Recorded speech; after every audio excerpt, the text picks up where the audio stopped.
Hello friends, आपका बहुत बहुत स्वागत है आपके अपने YouTube platform career crack hub पर। और मैं विकास मिश्रा आपकी एसएससी जीडी 2025 की तैयारी के क्रम में एक नया हिस्ट्री का वीडियो लेके उपस्थित हुआ हूं। और मैं आपकी जानकारी के लिए बता दूं कि जो इतिहास है, वैसे ये आप जानते होंगे कि इतिहास को 3 भागों में बांटा गया है। एक तो एंशिएंट हिस्ट्री, प्राचीन इतिहास, मिडिवल हिस्ट्री, मध्यकालीन इतिहास, और मॉडर्न हिस्ट्री, आधुनिक इतिहास। और ये इतिहास जो है हम लोग पढ़ने वाले हैं किस देश का, तो ये तो बताने की कोई ज़रूरत ही नहीं है, इंडिया का। ठीक है, तो भारत का जो इतिहास है वो 3 वर्गों में बांटा गया है। वैसे अगर जो बिल्कुल क्रम से पढ़ें, टाइम पीरियड से पढ़ें, तो फिर पहले एंशिएंट हिस्ट्री आएगा, बाद में मिडिवल आएगा, बाद में मॉडर्न हिस्ट्री आएगा। लेकिन हम लोग देखिए क्या करेंगे, पहले मॉडर्न हिस्ट्री पढ़ेंगे। तो आपका क्वेश्चन होगा कि सर ऐसा क्यों?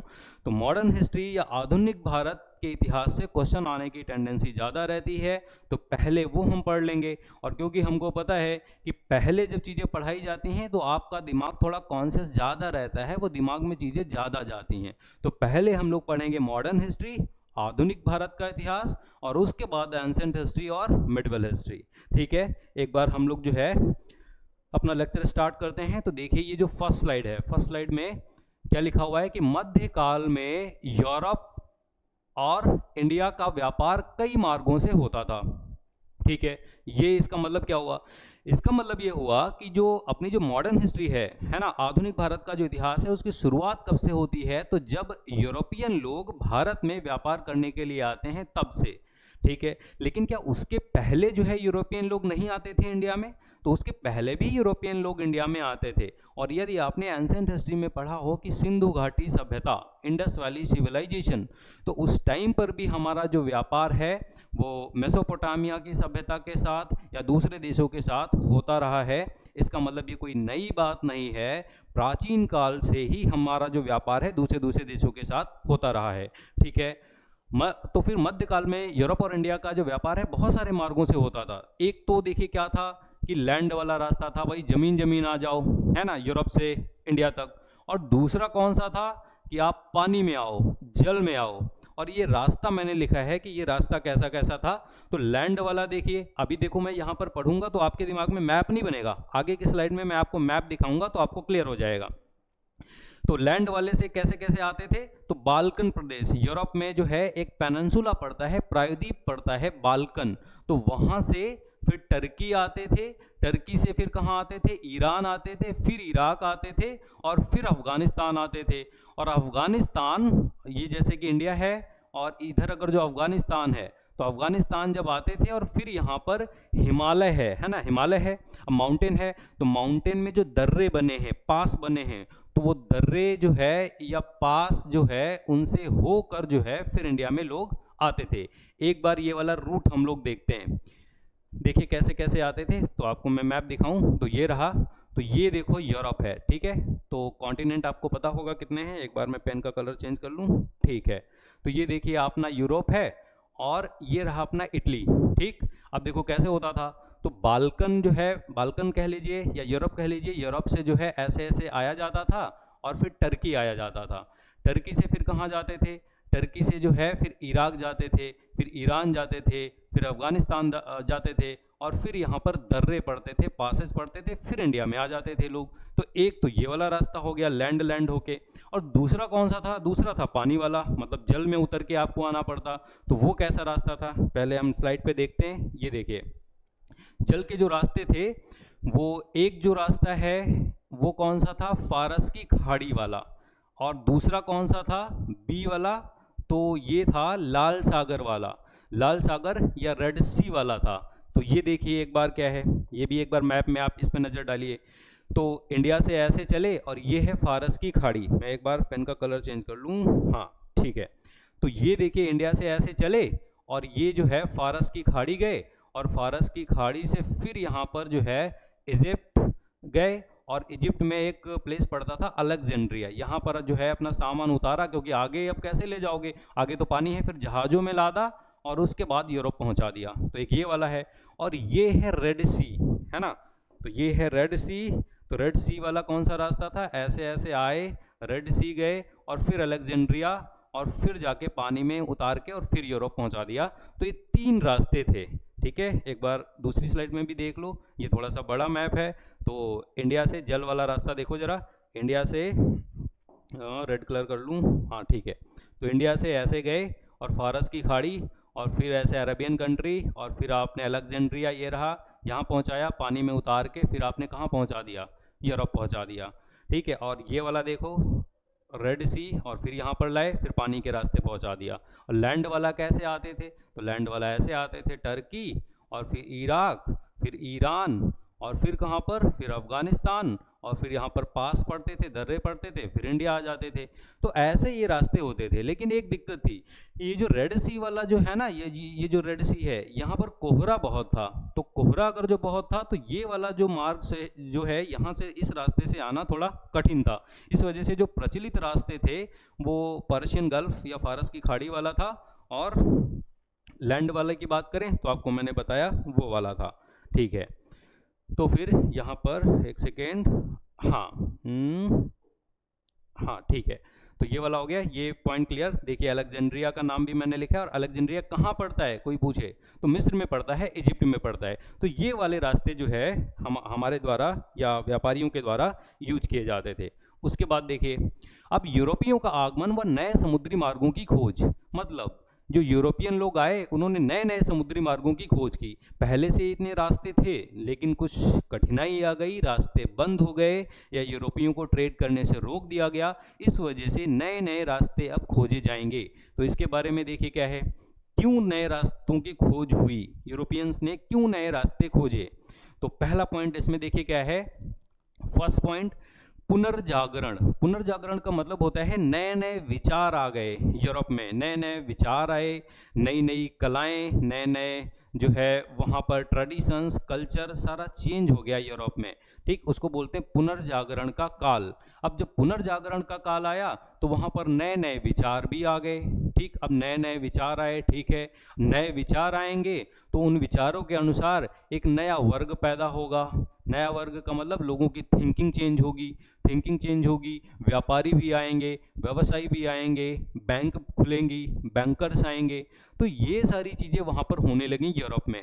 अब हुआ क्या, ये सारी चीज़ें जब आएंगी तो ये बैंकर, व्यवसायी, व्यापारी ये तो भाई यही चाहेंगे ना कि ट्रेड ज़्यादा बढ़े, मुनाफा ज़्यादा हो हमको, और व्यापार करने के लिए इनको कोई स्थान चाहिए। तो अब ये लोग नए समुद्री मार्ग की खोज करेंगे। नए समुद्री मार्ग की खोज क्यों, क्योंकि कुछ दिक्कत रही होगी। अभी वो दिक्कत आगे हम लोग आगे डिस्कस करेंगे। और दूसरा देखिए पॉइंट क्या है यूरोपियों का आगमन में कि समुद्री मार्गों की खोज क्यों की इन्होंने। तो सेकंड, इटली बहुत संपन्न था भाई उस टाइम पर, क्योंकि ये मीडिएटर था। मीडिएटर का मतलब इंडिया से सामान ले जाया जाता था इटली तक, और इटली वाले क्या करते थे, बीच में मध्यस्थ की भूमिका निभाते थे, और वो बाद में जो इंडिया या जो पूर्वी एशिया से सामान ले जाया जाता था वो यूरोप के दूसरे कंट्रीज में प्रोवाइड करवाते थे। मतलब घर बैठे बैठे मध्यस्थ की भूमिका निभाकर वो लोग बहुत सारा पैसा कमाते थे। तो इटली बहुत संपन्न था। अब इटली अगर जो संपन्न है तो सीधी सी बात है, अगर जो आप संपन्न हो जाएं तो सबसे ज़्यादा दिक्कत आपके पड़ोसी को होगी। तो इटली अगर जो ज़्यादा संपन्न था तो इनको जो पड़ोसी देश थे वो सोच रहे थे कि यार ये तो संपन्न है, हम क्यों नहीं हैं, हम भी कुछ ऐसा करें कि हम भी संपन्न हो जाएं। तो इस इटली के व्यापारिक एकाधिकार को वो तोड़ना चाहते थे।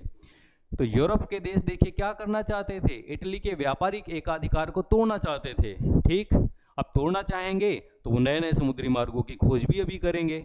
उसके बाद जो एग्रीकल्चर थी यूरोप में, कृषि थी, उसमें अगर जो इन्वेस्टमेंट किया जा रहा था तो उससे लाभ ही नहीं हो रहा था, उतना ज़्यादा प्रॉफिट हो नहीं रहा था।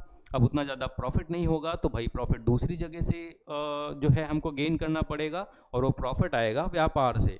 ठीक है, और पूरब की धन संपदा का आकर्षण। धन संपदा का आकर्षण का मतलब यूरोप में जो कहानियां चलती थी वो ये चलती थी कि भाई पूरब में जो है बहुत धनी लोग रहते हैं, क्योंकि आपने सुना होगा कि भारत को पहले सोने की चिड़िया कहा जाता था। तो पूरब में यही सारी यूरोप में यही सारी कहानियां चल रही थी, और ये सारी कहानियां किसी ने तो सुनाई होंगी तभी तो उनको पता चली। तो देखिए मार्को पोलो नाम का एक व्यक्ति था, और ये जो मार्को पोलो है इसकी डेट है, ये जो ऊपर ये वाली डेट लिखी है मार्को पोलो की डेट है। 1254 में जन्म और 1324 एडी में इसकी मृत्यु हुई। मार्को पोलो ने क्या किया, चीन की यात्रा की थी, और साथ साथ में जब ये वापस जा रहा था यूरोप तो एक बार इंडिया भी हो लिया।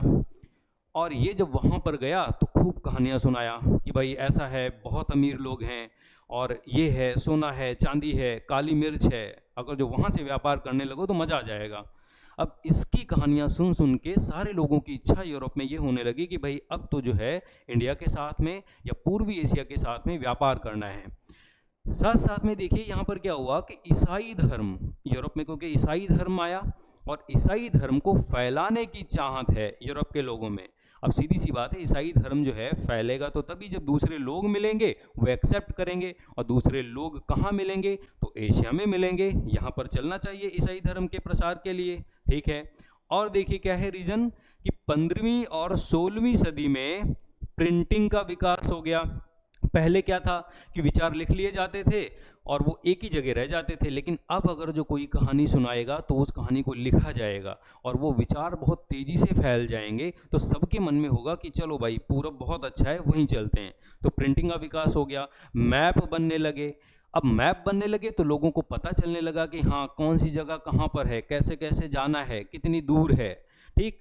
साथ साथ में कंपास भी बनने लगा, क्योंकि सीधी सी बात है, आप जब भी कभी समुद्र में यात्रा करेंगे तो वहां पर डायरेक्शन कैसे जानोगे, तो कंपास अगर जो आ जाए, और हमको पता है कि भाई इंडिया का जो ईस्ट में है तो डायरेक्शन भी पता है अब ईस्ट में है, तभी तो जहाज ईस्ट में आएगा, तो कंपास बन गया। और अगर जो समुद्री यात्रा करते टाइम कोई दिक्कत हो तो बचाव के लिए बारूद भी तो है साथ में। तो इन सब का जो विकास हुआ, इन विकासों ने या इन सारी चीज़ों ने मिल के क्या किया है कि यूरोपियन जो लोग हैं उनके लिए नई समुद्री मार्ग जो हैं उनके खोज को बढ़ावा दिया है, ठीक। और उसके बाद सबसे इंपॉर्टेंट जो रीजन है वो क्या है कि 1453 में क्या हुआ, उस्मानिया सल्तनत, और उस्मानिया सल्तनत के एक राजा हैं जिनका नाम है महमद सेकेंड। इसने क्या किया, इसने देखिए कुस्तुनतुनिया, या इसको पहले क्या बोला जाता था कॉन्स्टेंटिनोपल, या इसको क्या बोला जाता है इस्तानबुल, ये तीनों नाम ध्यान रखना एक ही हैं। कुस्तुनतुनिया कह लो या कॉन्स्टेंटिनोपल कह लो या इस्तानबुल कह लो, इसको जीत लिया महमद सेकेंड ने। अब महमद सेकेंड ने अगर जो इसको जीत लिया है तो इससे दिक्कत अब क्या आने वाली है, एक बार जरा मैप में चलो, मैं आपको फिर बताता हूँ दिक्कत क्या आने वाली है। सबसे बड़ा रीजन तो यही है। अब देखो टर्की, ये रहा इस्तानबुल, देखो जरा इस्तानबुल रहा, ठीक। ये इसको महमद सेकेंड ने लिया जीत। अब महमद सेकेंड ने जब इसको जीत लिया तो धीरे धीरे उसने जो है ये अरब और ये सारे जगह जो है अपनी सल्तनत जो है उसका प्रसार कर लिया, मतलब उसकी डायनेस्टी यहाँ पर आ गई। अब जो कि यूरोप के लोग व्यापार करते थे, अब वो जो है यहाँ से उनको निकलने ही नहीं देगा, क्योंकि अब फायदा उसको चाहिए। अब इसका मतलब ये फारस की खाड़ी वाला जो है या लाल सागर वाला जो है, या जो, क्योंकि उसने मिस्र को भी जीत लिया और लैंड वाला है, ये सारे रास्ते बंद वो कर देगा यूरोपियंस के लिए। अब वो जाएं तो कहाँ जाएं, तो जाएं तो कहाँ जाएं, तो अब तो नया समुद्री मार्ग खोजना पड़ेगा, क्योंकि यहाँ पर जो है महमद सेकेंड बैठ गया, उसने जो है मिस्र को भी जीत लिया और अरब कंट्रीज को भी जीत लिया, ये वाले सारे मार्ग इनके लिए बंद हो गए। तो अब यूरोप के जो देश हैं वो सोचेंगे कि जो इंडिया जाना है या ये पूर्वी एशिया में जाना है तो कोई नए मार्ग की खोज हमको करनी पड़ेगी। और नए मार्ग की खोज अब होगी कैसे, तो यहाँ पर देखिए दो देश हैं, है ना, और दो देश पहले आपको मैं बता दूं, उसके बाद मैं आपको मैप दिखाता हूँ। एक सेकेंड, 1 सेकेंड 7, ये रहा, हाँ ठीक है, महमद सेकेंड। तो देखिए अब व्यापारिक खोजों में अग्रणी कौन से लोग थे, तो एक तो स्पेन था और दूसरा कौन था, पुर्तगाल था या पुर्तगीज थे। तो स्पेन और पुर्तगाल, ये पूरे अगर जो यूरोप के कंट्रीज जोड़े जाएं तो नई नई व्यापारिक खोजों में ये लोग अग्रणी थे, आगे थे। स्पेन का जो कोलंबस है वो इंडिया को खोजने के लिए निकला था। कब निकला था, 1494 में निकला था, लेकिन वो इंडिया तो नहीं आ पाया, वो अमेरिका पहुंच गया, यूएसए पहुंच गया, यूएसए की खोज उसने की। अब इसका मतलब ये नहीं होता कि यूएसए पहले था ही नहीं, यूएसए पहले ही था, लेकिन कोलंबस ने एक नए समुद्री मार्ग की खोज की, है ना, यूएसए तक। तो ये हो गया। उसके बाद क्या हुआ, उसके बाद देखिए क्या हुआ कि पुर्तगाल, और पुर्तगाल में क्या थे, राजकुमार हेनरी। राजकुमार जो हेनरी थे, इनका दूसरा नाम ही या उपनाम है द नेविगेटर। नेविगेटर का मतलब जो व्यापारिक मार्गों की खोज है उसके लिए इन्होंने अपना पूरा जीवन ही समर्पित कर दिया कि भाई पैसा चाहिए हमसे लो, नक्शा बनवाना है बताओ कितनी टीम चाहिए, हम नक्शा बनवाते हैं, लेकिन नए नए व्यापारिक मार्गों की खोज करो। और राजकुमार हेनरी के मोटिवेट करने पर एक, देखिए यहाँ पर एक पर्सन है बार्थोलोम्यू डियाज, 1487 में ये केप ऑफ गुड होप तक आ गया। केप ऑफ गुड होप, अब देखिए केप ऑफ गुड होप, तो एक बार मैं आपको मैप दिखाऊं तब आपको क्लियर कट जो है समझ में आएगा। केप ऑफ गुड होप, ये सारे रास्ते बंद हो गए हैं, ठीक है। यहां से देखिए कोलंबस निकला, और कोलंबस निकला वो जाना तो चाह रहा था इंडिया, लेकिन वो कहां पहुंच गया, वो पहुंच गया अमेरिका, ठीक, अटलांटिक सागर से होते हुए। और उसके बाद देखिए क्या है, पुर्तगाल कहाँ पे है, पुर्तगाल रहा ये, ठीक। पुर्तगाल का जो है वास्को डिगामा निकला। वास्को डिगामा तो बाद में निकलेगा, पहले जो है वही राजकुमार हेनरी ने बार्थोलोम्यू डियाज को कहा कि भाई हमको इंडिया जाना है, एक नया मार्ग खोजो। और वो जो है अफ्रीका के पश्चिमी तट पर ऐसे होते हुए और साउथ अफ्रीका तक पहुंच गया। साउथ अफ्रीका के आगे नहीं जा पाया, और जहां पर साउथ अफ्रीका में पहुंचा तो उस प्लेस का नाम रखा गया केप ऑफ गुड होप। आशा एक दिखाई दे रही है कि हाँ अब आगे पहुंच सकते हैं। और बार्थोलोम्यू डियाज जब यहाँ तक पहुंच गया तो बाद में क्या किया कि राजकुमार जो हेनरी है उन्होंने नक्शा बनवाया, इसका पूरा मैप बिल्कुल तैयार हो गया। और फिर जो है बाद में उन्होंने भेजा किसको, वास्को डिगामा को। और वास्को डिगामा जो है देखिए यहाँ से वास्को डिगामा यहाँ से निकला और ऐसे अटलांटिक सागर होते हुए यहाँ तक पहुँचा। यहाँ अब इसके आगे तो उसको भी नहीं पता था कि इंडिया का रास्ता कैसा है, कैसे जाना है। तो यहाँ पर उसको एक व्यापारी मिला जिसका नाम था अब्दुल मनीद, और अब्दुल जो मनीद है उसने जो है गाइड किया वास्को डिगामा को, और फिर ऐसे ऐसे जाके और यहाँ पर जो है वास्को डिगामा पहुँच गया कालीकट, है ना, जो केरल का जो कोस्ट है वहाँ पर क्या पड़ता है, कालीकट, यहाँ पर पहुँच गया। मतलब अब एक ये नए व्यापारिक मार्ग की खोज हो गई है। और अब जो है पूरा इंडिया की हिस्ट्री ही बदलने वाली है, क्योंकि अब एक बार क्योंकि व्यापारिक खोज हो गई, अब तो सारे लोग यहाँ से इसी रूट से आने लगेंगे। अब थोड़ा सा आगे देखते हैं हम लोग, ठीक है। तो यहाँ तक कोई दिक्कत नहीं, यहाँ तक क्लियर है, ठीक। 1 सेकेंड, हाँ, तो यहाँ तक देखो हम लोगों ने कर लिया कि वास्को डिगामा आया, और वास्को डिगामा ने किसकी खोज की, तो भारत की खोज की, ठीक। उसके बाद देखिए क्या है, ये जरा मैंने कंपनियों का मैप लगाया है कि कौन सी कंपनी जो है कब स्थापित की गई। तो इस मैप को थोड़ा सा अभी पोस्टपोन करते हैं, बाद में समझते हैं, पहले देख लेते हैं कि पुर्तगीज जब आए तो उन्होंने कौन कौन सी कंपनी बनाई, फिर इस मैप को हम लोग देखेंगे, ठीक है। तो देखिए सबसे पहले अगर जो आपसे पूछा जाए कि कौन आया है, तो सबसे पहले आए हैं पुर्तगीज। और पुर्तगीज में कौन, तो आप मैंने अभी बताया कि 1498 ईस्वी में वास्को डिगामा आया, और कहाँ पहुंचा वो, कालीकट पहुंच गया। अब कालीकट पहुंच गया तो अगर जो आपसे कोई पूछे कि इंडिया तक के लिए नए समुद्री मार्ग की खोज सबसे पहले किसने की, तो वास्को डिगामा ने की। अब कालीकट में जब ये पहुंचा तो यहाँ के जो राजा थे उनका नाम था जमोरिन, और जमोरिन ने स्वागत किया वास्को डिगामा का, ठीक है। अब यहाँ पर जब आया उसके बाद पुर्तगालियों को ये रूट पता चल गया, और पुर्तगाल के जो राजा थे उन्होंने क्या किया कि यहाँ पर इंडिया के ट्रेड या व्यापार को कंट्रोल करने के लिए या उसकी देखरेख करने के लिए 1505 में यहाँ पर एक गवर्नर अपॉइंट किया, है ना, और पुर्तगाली गवर्नर अपॉइंट किया जिसका नाम क्या था, फ्रांसिस्को डी अल्मीडा। ध्यान रखना कि पुर्तगाल का फर्स्ट गवर्नर, गवर्नर का मतलब क्या है कि इंडिया के ट्रेड को देखरेख करने के लिए, व्यापार को देखरेख करने के लिए पुर्तगाल की तरफ से जो मेन ऑफिसर अपॉइंट किया गया उसको क्या कहा गया, गवर्नर। और पहला कौन था, तो फ्रांसिस्को डी अल्मीडा था। ये कब से कब तक रहा, 1505 से लेकर 1509 तक रहा। और इसके बारे में एक पॉइंट और कि इसने देखिए क्या है कि ब्लू वाटर पॉलिसी अपनाई, या इसको बोलते हैं कार्ड सिस्टम। अब ये क्या होता है कार्ड सिस्टम, तो देखिए ब्लू वाटर पॉलिसी या कार्ड सिस्टम का मतलब ये है क्योंकि पुर्तगाल जब यहाँ पर आया तो इन्होंने जो है पूरे, ये समझ लीजिए कि जो अरब सागर है या हिंद महासागर है, इस पे अपना आधिपत्य जमा लिया, कंट्रोल कर लिया। और फिर क्या होने लगा कि ये जो गवर्नर है ये गवर्नर एक लाइसेंस जारी करता था, मतलब इनका पूरा आधिपत्य हो गया, कंट्रोल हो गया। और अब अगर जो कोई दूसरा व्यापार करना चाहता है अरब सागर से होते हुए, हिंद महासागर से होते हुए, तो पुर्तगाल के गवर्नर ने कहा कि आपको हमसे लाइसेंस लेना पड़ेगा। गोवा जो है यहाँ के वायसराय, वायसराय मतलब गवर्नर और वायसराय का मतलब एक ही है, ठीक। तो वायसराय से लाइसेंस लेना पड़ता था। उसने कहा कि अगर जो लाइसेंस नहीं लोगे तो फिर क्या किया जाएगा, उन जहाज़ों को लूट लिया जाएगा।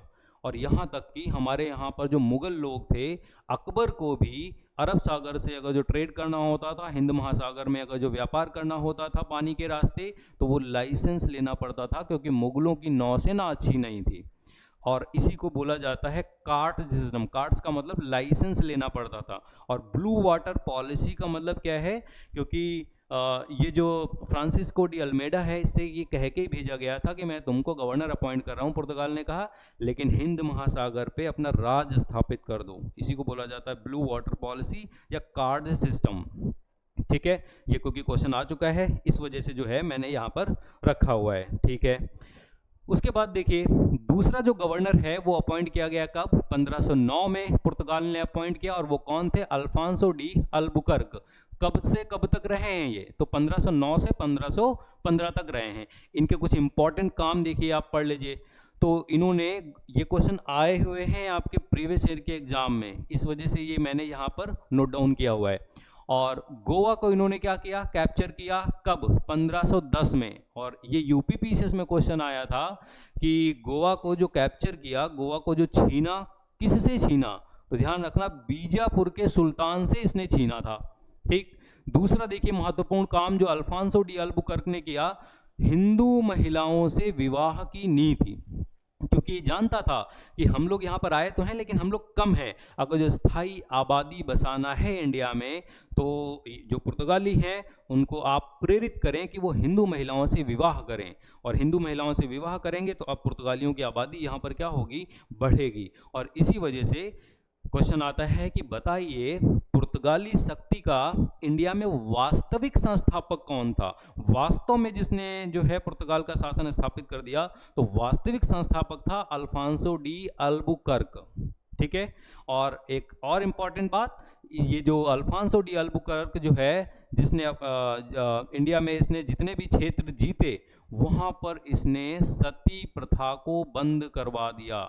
ध्यान दें इस बात पे, तो ये तीसरा पॉइंट है ना, सती प्रथा पे इसने बंद करवा दिया। और ये दूसरा गवर्नर हो गया। और उसके बाद एक और गवर्नर जो इम्पोर्टेंट है, नीनो डी कुन्हा। ये जो नीनो डी कुन्हा है ये इम्पोर्टेंट क्यों है, तो एक ही इसमें इम्पोर्टेंट पॉइंट है। इसने क्या किया था कि कोचीन से इसने गोवा जो है अपना मुख्यालय ट्रांसफर कर दिया, कब, 1530 में। पहले मतलब इनका जो मुख्यालय हुआ करता था वो कोचीन हुआ करता था पुर्तगालियों का, और इसने क्या किया कि कोचीन से गोवा ट्रांसफर कर दिया। एक और इम्पॉर्टेंट पॉइंट, 1532 में क्या हुआ था, शाहजहां के एक सिपाह सालार थे, और उन्होंने, सिपाह सालार का नाम क्या था, कासिम खान, और उन्होंने हुगली छीन लिया था पुर्तगालियों से। तो देखिए हम लोग क्या कर रहे हैं कि सारे पॉइंट नहीं पढ़ने, अगर ये यूपीएससी की क्लास हो, पीसीएस की क्लास हो, तो आपको बहुत डीप में पढ़ना पड़ेगा सारे पॉइंट्स। लेकिन अभी देखिए हम लोग जिस एसएससी जीडी 2025 की तैयारी कर रहे हैं उसके लिए जितने इंपॉर्टेंट पॉइंट्स हैं उनका ही हम लोग खाली सिर्फ यहाँ पर डिस्कशन कर रहे हैं, क्योंकि बहुत ज़्यादा वरना पढ़ना पड़ेगा और उसका कोई मतलब नहीं है। क्योंकि हमारा टारगेट ये है कि आप सिलेक्शन लो, आप जॉब पाएँ, तो उसी हिसाब से हम लोग पढ़ रहे हैं। ये मेरी गारंटी है कि हिस्ट्री से क्वेश्चन आएगा तो आपका छूटेगा नहीं, ठीक है, ठीक। उसके बाद देखो आगे बढ़ते हैं, पुर्तगालियों के बाद कौन आया, तो पुर्तगालियों के बाद आए हैं डच। और डच कहाँ के लोगों को बोला जाता था, तो यूरोप में एक कंट्री है नीदरलैंड, यहाँ के लोगों को बोला जाता था डच। अब भाई पुर्तगाली तो पहले से ही इंडिया में थे, है ना, तो फिर डच आ गए। इसका मतलब ये कुछ बेहतर होंगे पुर्तगालियों से, तभी तो यहाँ पर वो अपना व्यापार स्थापित कर पाए, वरना पुर्तगाली तो इनको बाहर ही कर देते, खदेड़ी देते, अपना व्यापार स्थापित ही नहीं करने देते। तो डच पुर्तगालियों से बेहतर क्यों थे। पहली बात तो हल्के जहाज का निर्माण इन्होंने कर लिया, किसने, डचों ने, नीदरलैंड वालों ने। अब पुर्तगालियों के जहाज भारी थे, बहुत धीरे चलते थे, इनके जहाज जो है बहुत हल्के थे, बहुत तेजी से निकल जाते थे, तो एक ये फायदा हुआ। और उस टाइम पर जिसकी नौसेना अच्छी होती थी वही राज करेगा देश पर, और सीधी सी बात है, इसने हल्के जहाज बनाए, नौसेना अच्छी हो गई और पूर्णतः व्यावसायिक कंपनी इन्होंने बनाई। पूर्णतः व्यावसायिक कंपनी का मतलब ये जो इसमें जो व्यापारी थे, जो यहाँ डच जो ये कंपनी बनाई गई, तो ये डच कंपनी में बिल्कुल व्यापारी माइंडसेट के लोग थे। अब व्यापारी माइंडसेट के लोग होंगे तो उनका काम क्या होगा कि बस ट्रेड बढ़ाओ, दूसरी फिजूल की बातों में मत पड़ो, अपना ट्रेड बढ़ाओ, व्यापार बढ़ाओ, प्रॉफिट बढ़ाओ, और प्रॉफिट जितना हो थोड़ा सा अपने पास रखो और फिर से व्यापार बढ़ाने में प्रॉफिट का इन्वेस्टमेंट कर दो। तो दूसरा ये फायदा। और उसके बाद देखो 17वीं सदी में क्या हुआ, एम्स्टर्डम, ये यहाँ पर थोड़ा सा मिस्टेक है, एम्स्टर्डम लिखा है, एम्स्टर्डम, ठीक है। तो एम्स्टर्डम में बैंक खुले, ये कहाँ पड़ता है, नीदरलैंड में पड़ता है। तो एम्स्टर्डम में बैंक खुले। अब बैंक खुले तो एम्स्टर्डम जो है वो निर्यात का केंद्र बन गया, एक्सपोर्ट का बिल्कुल केंद्र बन गया वो। वहां पर बैंक खुलेगा, व्यवसायी आएंगे, नए नए लोग आएंगे और उनकी इच्छा होगी कि अब जो है अपना व्यापार आगे बढ़ाया जाए। इस वजह से डच जो है पुर्तगालियों से आगे निकल गए। पुर्तगाली देखिए जब यहाँ पर आए तो सबसे पहली बात तो ये है, पुर्तगाली सबसे पहले देखो गए कहाँ, यहाँ पर देखो ये फर्स्ट पॉइंट है और इसको आप लोग करें सेकेंड पॉइंट, ठीक। और उसके बाद थर्ड पॉइंट जो है वो ये है और फोर्थ पॉइंट आपका ये है। सेकेंड पॉइंट में क्या पढ़ना है, 1596 में वो लोग पहले देखो इंडिया नहीं आए, पहले कहाँ गए, सुमात्रा एवं बंताम गए। सुमात्रा एवं बंताम है कहाँ, इंडोनेशिया में। तो इंडोनेशिया में पहले गए और उसका नेतृत्व किसने किया था, तो कार्नेलिस ने उसका नेतृत्व किया था, ठीक है। वो लोग पहले वहां गए, जब पहले वहां गए सब कुछ जांच पड़ताल किया, हाँ भाई ठीक है, और उसके बाद उन्होंने जो है डच सरकार को बताया। डच सरकार को बताया तो 1602 ईस्वी में डच संसद ने घोषणा कर दी और उस घोषणा के तहत डच कंपनी बनके तैयार हो गई, ठीक है। डचों की कंपनी कब बनी, 1602 ईस्वी में बनी। अब देखो हमारे लिए इंपॉर्टेंट क्या है कि पहले ये लोग आए तो पहले इन्होंने फैक्ट्रियां कहां पर स्थापित की, ये सबसे इंपॉर्टेंट पॉइंट है। दूसरा इंपॉर्टेंट पॉइंट इसमें हमको क्या पढ़ना है कि ये जो कंपनियां बन रही हैं वो कंपनियां कब बन रही हैं। तो इसके लिए मैंने लास्ट में सबसे एक ही पास स्लाइड लगा दी है, तो अभी खाली यहां से पढ़ते जाइए, वो स्लाइड जो है एक बार पढ़ लेंगे सब आपके दिमाग में बैठ जाएगा, ठीक है। तो डचों ने कंपनी बनाई और डचों की जब कंपनी बन गई और इंडोनेशिया जाने के बाद फिर वो कहाँ आएंगे, फिर आएंगे इंडिया। और इंडिया में प्रथम फैक्ट्री उन्होंने कहाँ पर बनाई, मसूलीपट्टनम में बनाई। कब बनाई, 1605 में बनाई। और मसूलीपट्टनम कहाँ पड़ता है, तो मसूलीपट्टनम पड़ता है आंध्र प्रदेश में, ठीक है। आगे बढ़ते हैं, जितने सिर्फ इंपॉर्टेंट पॉइंट हैं आपके लिए वही यहाँ पर मेंशन है, फालतू की चीजें यहाँ पर मेंशन नहीं है, ठीक। आगे बढ़ते हैं, डच के बाद देखिए क्या होता है, इंग्लिश, ब्रिटिशर्स। ये देखिए तो इंग्लिश या ब्रिटिशर्स आए, और इंग्लिश या ब्रिटिशर्स देखिए जब आए तो 1500, ये देखिए मैंने यहाँ पर आपके लिए दो डेट लिखी है क्योंकि कुछ किताबों में 1599 लिखा है और कुछ किताबों में 1597 लिखा है, तो मैंने दोनों इसलिए ऑब्लिक लगा के लिख दी हैं। तो 1597 या 99, यहाँ पर एक पहला अंग्रेज यात्री और उसका नाम, ये नाम आ चुका है, जॉन मिल्टन हॉल। ये जॉन मिल्टन हॉल नाम का व्यक्ति स्थलीय रास्ते से भारत आया था। अब जब स्थलीय रास्ते से भारत आया, इसने भी जाके भाई अपने देश में बताया होगा कि भाई सब कुछ सही है और अब जो है व्यापार करने के लिए वहां पर भेजो। तो जब सीधी सी बात है, इसने इंफॉर्मेशन पहुंचाई और वहां पर क्या हुआ कि वहां पर 217 जो लोग हैं, 217 लोगों ने इकट्ठा होकर एक कंपनी बनाई और वो जो कंपनी है उसको 31 दिसंबर 1600 में वहां की रानी एलिजाबेथ फर्स्ट ने रॉयल चार्टर के द्वारा उसको एक्सेप्ट कर लिया। मतलब रॉयल चार्टर का मतलब यह है कि रानी जो एलिजाबेथ हैं उन्होंने ऑर्डर दिया कि अब जो ये ईस्ट इंडिया कंपनी है, इनकी कंपनी का नाम क्या था, सभी की कंपनी का नाम ईस्ट इंडिया था क्योंकि इंडिया लगभग ईस्ट में पड़ता है यूरोप के।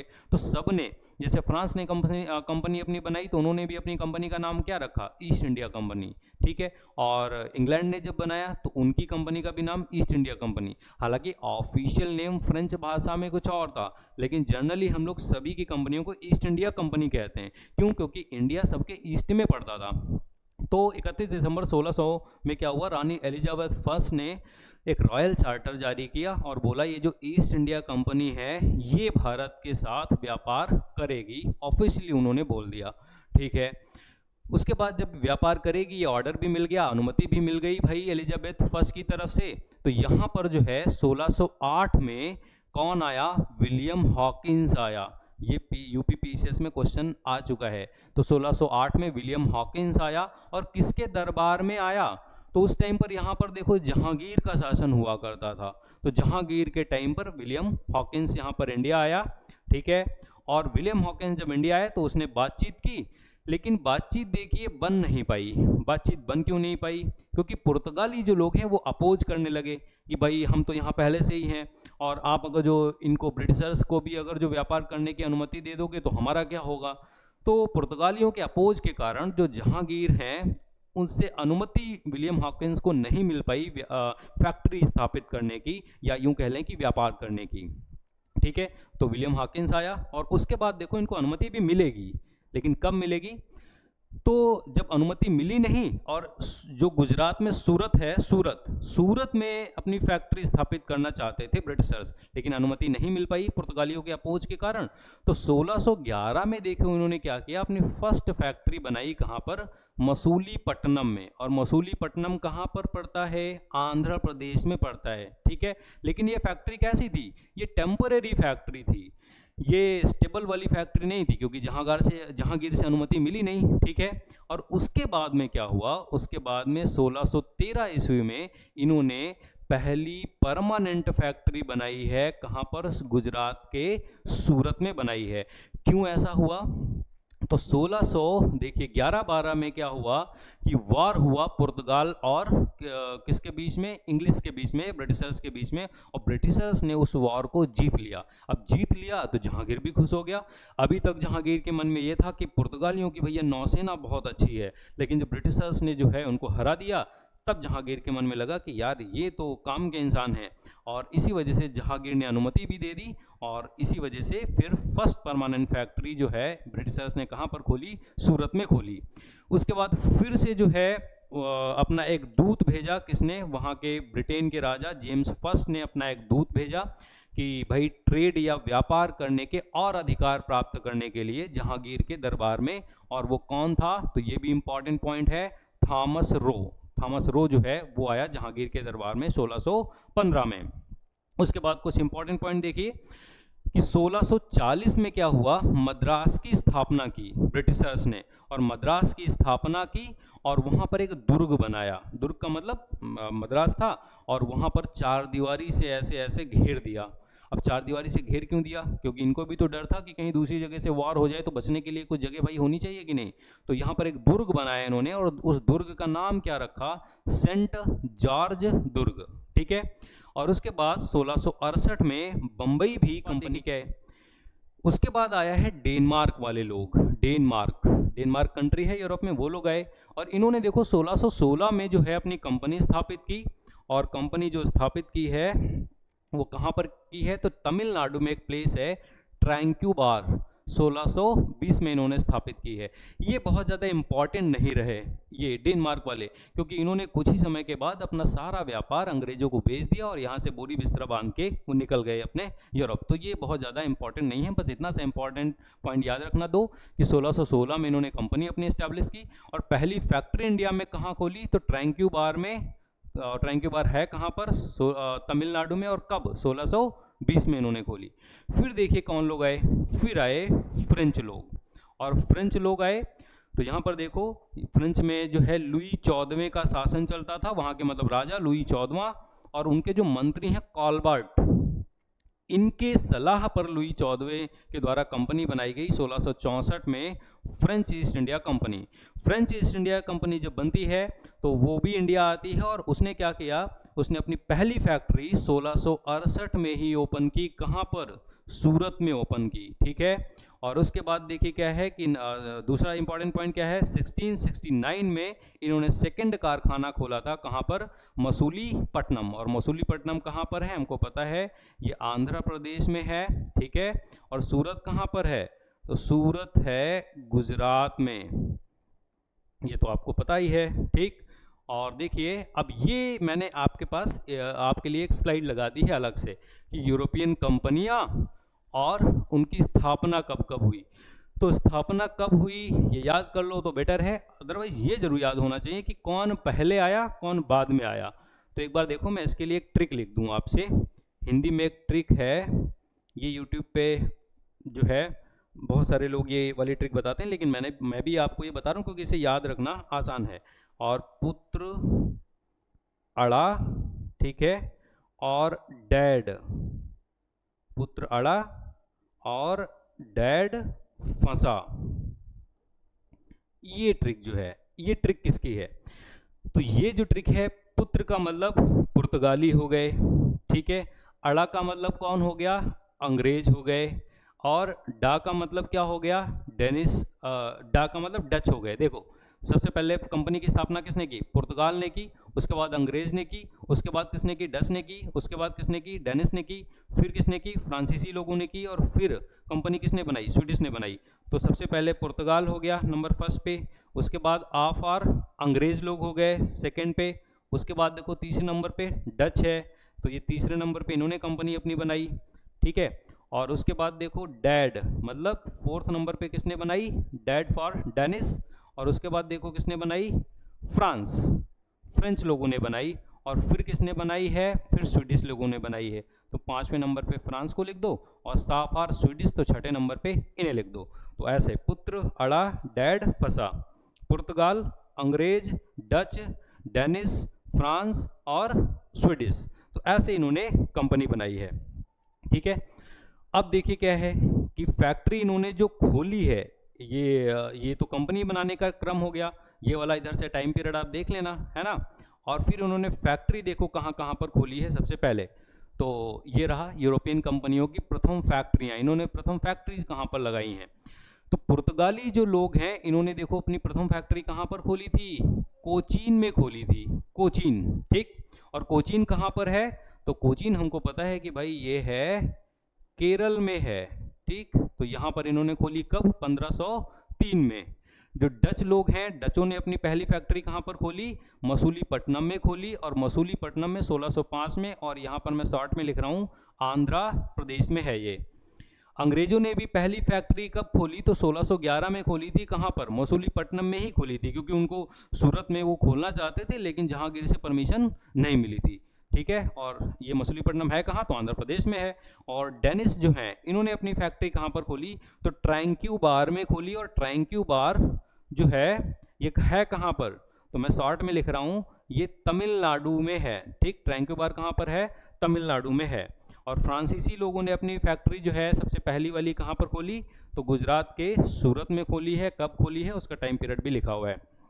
तो ये रहा, एक बार मैं आपको दिखा भी देता हूँ, कोचीन, मसूलीपट्टनम, ठीक है, ट्रैंकोबार, सूरत। तो एक बार देखो ये है कहाँ पर, एक बार मैं आपको मैप दिखा दूँ इसका, कंपनी वाला। मैंने कहा था ना कि बाद में एक बार इसको कर लेते हैं, उसके बाद में देखते हैं।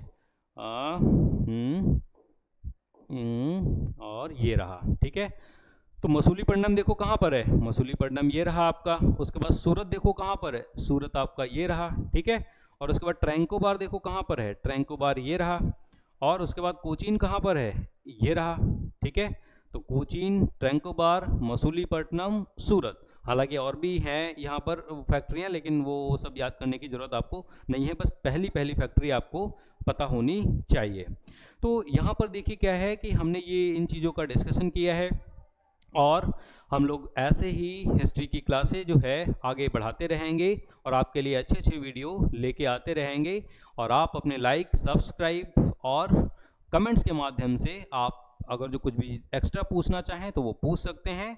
और मैं एक बार फिर से कह रहा हूँ कि अगर जो आप ये क्लास देखते हैं तो निश्चित ही इनका फ़ायदा आपको मिलेगा, और आप अपने सिलेक्शन की तरफ, जॉब की तरफ आगे ज़रूर बढ़ेंगे इन वीडियोज़ के माध्यम से।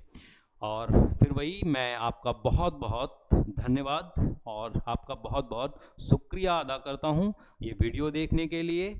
ऐसे ही जुड़े रहिए, ऐसे ही अपना प्यार बनाए रखिए। बहुत बहुत धन्यवाद।